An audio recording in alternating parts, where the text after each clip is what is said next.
Supreme court में साबिक वफाकी वज़ीर फैसल बावड़ा और MQM रहनुमा मुस्तफ़ा कमाल तौहीन अदालत केस की समाअत। फैसल बावड़ा और मुस्तफ़ा कमाल सुप्रीम कोर्ट में पेश हो गए।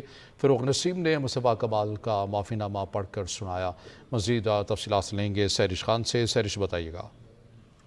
जी बिल्कुल, सुप्रीम कोर्ट में फैसल बावड़ा और मुस्तफ़ा कमाल तौहीन अदालत केस की समाअत अभी जारी है। चीफ जस्टिस पाकिस्तान जस्टिस कादिर फाइजला की सरबराही में सुप्रीम कोर्ट का 3 रुकनी बेंच समाअत कर रहा है। बेंच में जस्टिस इरफान सादिक खान और जस्टिस नईम अख्तर खान शामिल हैं और रोस्टम पेपर्स पर मुस्तफ़ा कमाल भी खड़े हैं और फैसल बावड़ा भी खड़े हैं, उनके वकील भी खड़े हैं। आज जब समाअत का आगाज हुआ तो मुस्तफ़ा कमाल के वकील फ़ारूक नसीम पहले पेश हुए। उनका ये कहना था कि मुस्तफ़ा कमाल ने गैर मशरूत माफ़ी मांगी है और माफ़ीनामा जमा करवाया है। अदालत से इस्तदा है कि उनकी माफ़ी को कबूल किया जाए और उनको माफ़ कर दिया जाए। फ़ारूक नसीम का ये भी कहना था कि मुस्तफ़ा कमाल ने रिबा की अपीलों के तनाज़ुर में बात की थी और इस मामले पर जल्द समाअत की इस्तदा भी है। चीफ जस्टिस कादिर फाइजला ने कहा कि इसका केस कहाँ ज़ेर इल्तिवा है, जिस पर फ़ारूक नसीम ने जवाब दिया कि शरीयत एपीलेट बेंच के अंदर ये अपीलें ज़ेर इल्तिवा हैं, जिस पर चीफ जस्टिस का कहना था कि उस बेंच के एक रुकन जो है वो इंतकाल कर चुके हैं और बेंच मुकम्मल होने पर ही उसकी समाअत हो सकेगी। जिस पर अटॉर्नी जनरल सामने आए, उन्होंने ये बताया कि नई तैनाती का अमल भी जारी है और जल्द नोटिफिकेशन भी जारी हो जाएगा। चीफ जस्टिस पाकिस्तान जस्टिस कादिर फाइजला ने उनसे ये पूछा कि क्या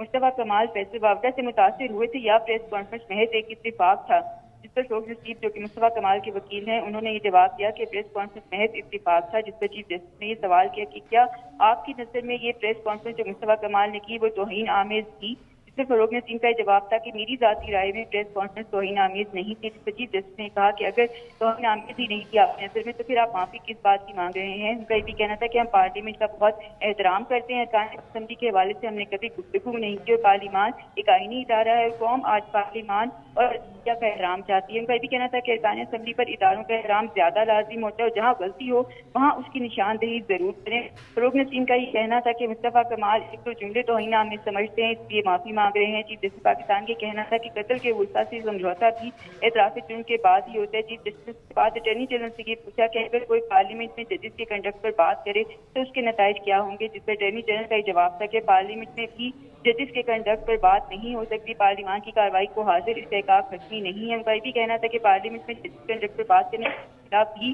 कार्रवाई हो सकती है। सही सैरिश, बहुत शुक्रिया।